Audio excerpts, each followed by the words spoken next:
तो जेई के जितने स्टूडेंट ने इस वीडियो पे क्लिक करा है, मैं उनसे एक सवाल पूछना चाहता हूँ कि एक्चुअल में आपके स्कोर क्या आ रहे हैं। आप ट्यूशन जा रहे होगे, आप ऑनलाइन टेस्ट दे रहे होगे, आप कुछ भी कर रहे हो, आपके स्कोर क्या आ रहे हैं और इस टाइम पे आपको किस किस प्रॉब्लम को फेस करना पड़ रहा है, नीचे कमेंट बॉक्स में लिख करके बताना। मैं जानता हूँ कि आप लोग के लिए मैं एकदम नया हूँ, बट एक्चुअल बता रहा हूँ। आपको वो टिप्स दूंगा इस वीडियो के अंदर जो आपको एक्चुअल में काम आएगी, साथ में आपको मोटिवेट करके रख देगी पूरे साल आपको मेहनत करने के लिए। तो मैं स्टार्ट करूंगा सबसे पहली टिप से।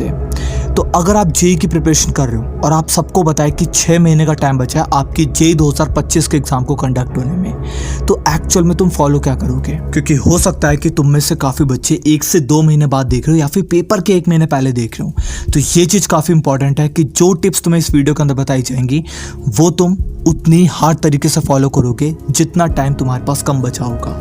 तो मैं सबसे पहले टिप दूंगा, डेथ टाइम टेबल। इस बात को सुन करके डरना मत, मेरी बात को समझो। अगर किसी इंसान को पता है कि 2 महीने के बाद इस तारीख को उसकी मौत हो जाएगी और उसको ये भी पता है कि अगर वो इस काम को कर लेगा तो 1 करोड़ सालों तक वो स्वर्ग में जिएगा आराम से, लेकिन अगर वो इस काम को कंप्लीट नहीं करता है तो वो नर्क भोगेगा 1 करोड़ सालों तक और बहुत बुरी यातनाएं उसको दी जाएंगी।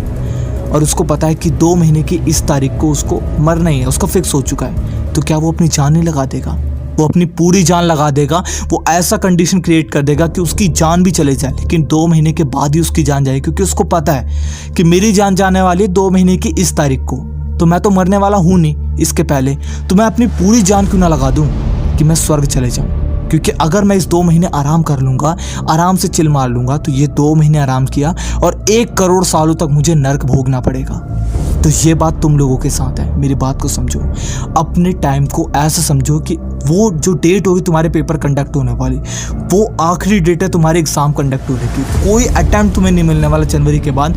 ये सोच करके मेहनत करो और पूरी जान लगा दो, क्योंकि तुम्हारी जान तभी जाएगी, ये तुम लोग के साथ भी फिक्स है, जब भगवान ने लिखी होगी। अपनी तरफ से कोई गलती मत करना, अपनी तरफ से जान लेने की कोशिश मत करना, क्योंकि तुम्हारी जान भगवान के हाथों में है। तुम पूरी जान लगा दो, कुछ नहीं होगा तुम्हें, मैं लिखित दे सकता हूँ। और जनवरी के जो अटेम्प्ट है उसको एंड अटेम्प्ट मानो, ये मेरी सबसे पहली टिप है। अब बात आती है कि यार फिर भी कुछ टिप्स बता दे कि कैसे हमें कंप्लीट करना है, चैप्टर्स कैसे कंप्लीट करना है। मोटिवेशन तो दे दिया। तो सबसे पहली बात, 3 आपके सब्जेक्ट होते हैं, फिजिक्स, केमिस्ट्री, मैथ। टोटल मिला करके आपके 100 चैप्टर्स उसके अंदर इंक्लूड होते हैं लगभग। एक चैप्टर कम से कम आपके 4 मार्क की वेटेज रखता है, इतना हम मान के चलते हैं। अगर एक चैप्टर छूटा तो समझ जाओ कि आपके 4 मार्क छूटे, इतना हम मान के चलते हैं। तो टाइमिंग कितना बचा आपके पास? मुश्किल से 6 महीने का, वो भी कम होते जा रहा है। तो आपको 1 हफ्ते के अंदर कम से कम 3 से 4 चैप्टर कंप्लीट करने हैं। इस वीडियो को 2 से 3 महीने बाद देखोगे तो और ज़्यादा मेहनत लगेगी, लेकिन मैं मान के चलता हूँ कि कुछ ना कुछ चैप्टर्स आपने कंप्लीट कर रखे हैं, क्योंकि खाली तो बैठे नहीं होगे। तो हो सकता है कि आपके 50 चैप्टर कंप्लीट हो गए, 50 ही बचे हो सकता है कि आपके 25 ही चैप्टर बचे, 75 कंप्लीट हो गए हो। लेकिन मेरी बात को समझो, आपको इस टाइम पे फोकस के साथ पढ़ना है। अगर कुछ नहीं पढ़ा तो भी हफ्ते के 3 से 4 चैप्टर कंप्लीट करने की कोशिश करो। नहीं होगा तो कम से कम 70-75 चैप्टर कंप्लीट होंगे, जितने तुम्हारे इनफ हैं अच्छे मार्क को स्कोर करने के लिए, क्योंकि वो चैप्टर तुम इंक्लूड कर लो जो सबसे ज़्यादा इंपॉर्टेंट है। कैसे पता चलेंगे मुझे कमेंट बॉक्स में लिख करके बताओ तुम्हें, अगर चाहिए तो। लेकिन पता है तुम लोग को, जा करके देख सकते हो यूट्यूब पे, तो जा करके देखो। ज़रूरी नहीं है कि मैं ही बताऊँ यार, पूरी दुनिया तुम्हें बता रही है, वहाँ से भी जा करके जो है वो इन्फॉर्मेशन लेने की कोशिश करो। वही चीज़ रिपीट करके बताना एकदम बेकार है। दूसरी और सबसे इंपॉर्टेंट टिप, ये जो टाइम तुम्हारे पास बचा है, इनमें तुम्हें काफ़ी लोग भटकाएंगे।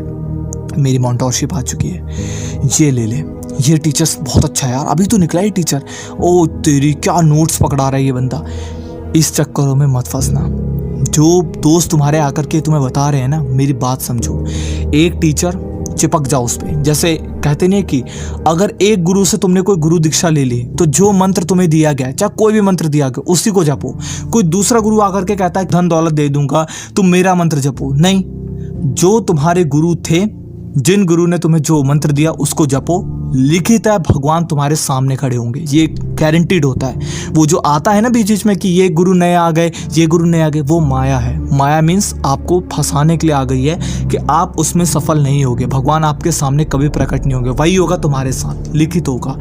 जब भी तुम पेपर लिखने जाओगे उसके पहले बहुत सारे गुरु आएंगे, लेकिन तुम एक गुरु के पीछे चिपक जाओ जो तुम पहले से फॉलो करते आ रहे हो। और इस टाइम पे तो एक ही के ऊपर चिपकना है, अलग अलग भटकोगे। मोटिवेशन लेना अलग बात होती है, लेकिन पढ़ाई करने के टाइम पे अलग अलग लोगों के इंपॉर्टेंट इंपॉर्टेंट क्वेश्चन देखने के टाइम पे भटक जाओगे। एक अच्छे को तुमने पकड़ रखा है, बस चिपक जाओ। नहीं पकड़ा तो अब एक ही बार पकड़ना, लेकिन एंड जब तक तुम्हारा एग्जाम कंप्लीट नहीं होता तब तक मत भटकना। इसके बाद थर्ड और सबसे इंपॉर्टेंट टिप है तुम्हारी, वीकली टेस्ट लेते रहो अपना। यस, तुम जैसे चैप्टर कंप्लीट कर रहे हो, पता कैसे चलेगा कि तुम्हारा एक्चुअल में वो चैप्टर कंप्लीट हुआ है? जब तक कि तुम टेस्ट नहीं लोगे। ये बात को समझो। काफ़ी बच्चे मुझे कहते हैं कि यार मैंने 10 चैप्टर कंप्लीट कर लिया, पूछा मैंने दूसरे चैप्टर का ये क्वेश्चन बता, वापस उस चैप्टर को उतना ही टाइम लेता है पढ़ने में। ये सबसे बड़ी भूल है। तुम चैप्टर कंप्लीट करते जा रहे हो तो पक्की तरीके से कंप्लीट हो। तो हर वीकली अपने टेस्ट लेते रहो, और जो भी स्कोर है मुझे आकर के बताओ कि भाई मैं अपना टेस्ट लेते रहता हूँ, स्कोर मेरा ये आ रहा है। सब्सक्राइब कर लो, इसलिए कह रहा हूँ चैनल को नोटिफिकेशन बेल को ऑन कर दो, क्योंकि सबसे इंपॉर्टेंट बता रहा हूँ तुम्हें। इस वीडियो पे कोई फालतू की चीज़ तुम्हें नहीं बताई जाएंगी कि तुम ये कर लेना वो कर लेना, ये बेकार है सब। तुम अपना काम करो, मेहनत के साथ काम करो, किसी चीज़ के फालतू चीज़ों के चक्कर में फंसने की जरूरत नहीं है। मेंटोरशिप भगवान को बनाओ और 2-4 मोटिवेशन वीडियो देखो, इससे बढ़िया क्या लोगे तुम? कुछ मत करो, अपना काम करते रहो, सिर्फ मेहनत करो। यही मेंटोरशिप का एक सार है। मेंटोरशिप का सार है तुम मेहनत करते रहो। मेंटोरशिप का सार है तुम्हारे टीचर जो तुम्हें बता रहे हैं, नोट्स दे रहे हैं, उसको अच्छे से फॉलो करो। बस यही सारा सारी मेंटोरशिप का। तुम घूम करके 10,000 रुपये दे करके जो सीखना है सीखो, लेकिन मैं बता रहा हूँ मेंटोरशिप का सार है, मतलब सार है। इसके बाद फोर्थ, डोंट इग्नोर एनसीईआरटी। काफ़ी बच्चे एनसीईआरटी को इग्नोर करते हैं, कहते कि यार एनसीईआरटी है इंपॉर्टेंट। तुम में से काफ़ी बच्चे समझ चुके हैं एनसीईआरटी इंपॉर्टेंट है, बट ये बात मैं फिर से कह रहा हूँ क्योंकि ये कहनी इंपॉर्टेंट है। एनसीईआरटी महा इंपॉर्टेंट है। मेरे मुंह से सुना, 2 से 3 बंदों के मुंह से और सुन चुके हो तुम, तो ये मत समझना कि कोई पागल होकर के कह रहा है एनसीईआरटी। अगर एक बात को 10 बंदे रिपीट कर रहे हैं और बहुत फोकस के साथ रिपीट कर रहे हैं तो समझ जाओ इंपॉर्टेंट है। ये बात तुम हमेशा याद रखना कि जो बंदा एक बात को 10 बार कह रहा है और कोई बंदा आपको अलग अलग बता रहे हैं, और जो आपके लिए पूजनीय लोग हैं वो भी यही बता रहे हैं, तो समझ जाओ कि कुछ ना कुछ बात है एनसीईआरटी के अंदर, तभी रेकमेंड की जा रही है। इसके बाद last, stay consistent. Discipline maintain रखो। हमेशा अपने डिसिप्लिन को तोड़ने की कोशिश मत करना और टूटने मत देना। मैं सच्ची बता रहा हूँ, अभी तुम इस वीडियो को देख रहे हो, हो सकता है कि 1 से 2 दिन तुम फुल फोकस के साथ बैठो, मेहनत के साथ पढ़ो, मैं लिख दे सकता हूँ 3 दिन के बाद तुम टूट जाओगे। मुझे वो बच्चे दिख रहे हैं जो टूटने वाले हैं, मुझे वो बच्चे दिख रहे हैं जिनका सिलेक्शन नहीं होगा, मुझे वो बच्चे दिख रहे हैं जो मेहनत करना छोड़ देंगे, मुझे वो सब बच्चे दिख रहे हैं। यही इसी वीडियो को देखने वाले में से काफ़ी बच्चे हैं, लेकिन तुम वो बच्चा मत बनना। मेरी बात मान, ये बात मैंने जो बोली ना 3 बार कि मुझे वो बच्चे दिख रहे हैं जो फेल होंगे, मुझे वो बच्चे दिख रहे हैं जो मेरी बात को 3 दिन के बाद नहीं मानेंगे, मुझे वो बच्चे दिख रहे हैं जो कंसिस्टेंट डिसिप्लिन नहीं रखेंगे। ये 3 बच्चा तुम मत बनना, तुम मत बनना। बस इस वीडियो को देखने वाला कोई भी बच्चा बने, तुम अगर इस वीडियो को देख रहे हो ना, तुम मत बनना। बस मेरी बात मान लो, तुम अगर बन गए तो मेरी इस वीडियो का कोई फायदा नहीं है। लाखों बच्चे इस वीडियो को देख रहे हो, लेकिन तुम बर्बाद मत हो ना। बस एक बात का याद रखो, यहाँ पर इस वीडियो का पूरा एंड है, सार है। ऐसे मैं बीच बीच में मोटिवेट करता रहूंगा।